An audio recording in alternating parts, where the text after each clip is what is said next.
College pun ibro session part temta kana ke video ni page ke result ke bapmi imta pok MPSC ti don lai tali ke result ke bapmi imta kana ke video in page R tali ke result dan ya kawing asa continue haka next video.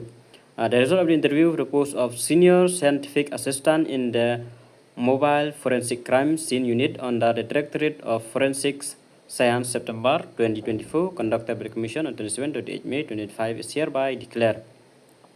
Name of successful candidate number 1 Mewan Mahalingdo on reserve, Novat Nalari Nongrum on reserve, Josephine Helen Nongrum Khasjentia, Chinchin Cecilia Tegite Sangma Garu, Bapila Ganteu Lingwa Rapthap Khasjentia, Trangkio Patlong Khasjentia, Sairiak CH Sangma Garu, Sakhilang Ringsai Khasjentia, Yowan Nika Anjolin Mukim Khasjentia, Alicia Nambesa Dishira Garu, and Dubai Kindia Khasjentia.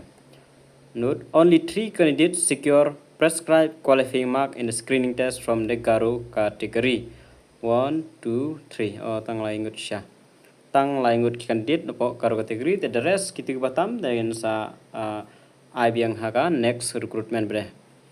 The kini gede akan eka post jongka senior scientific assistant. The next bedeng in page saya kabar.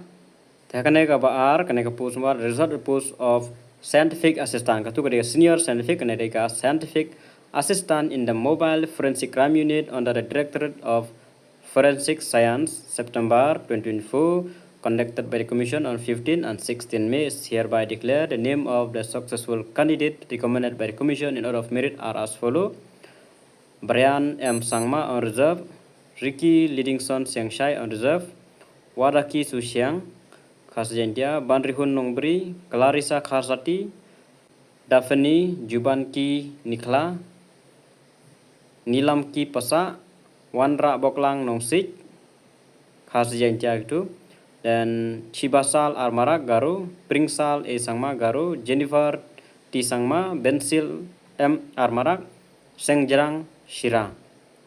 Tikini candidate the recommendation of candidate to tip kaju nakapor the congratulations namta kini candidate baro artali post the tangine higi jing tip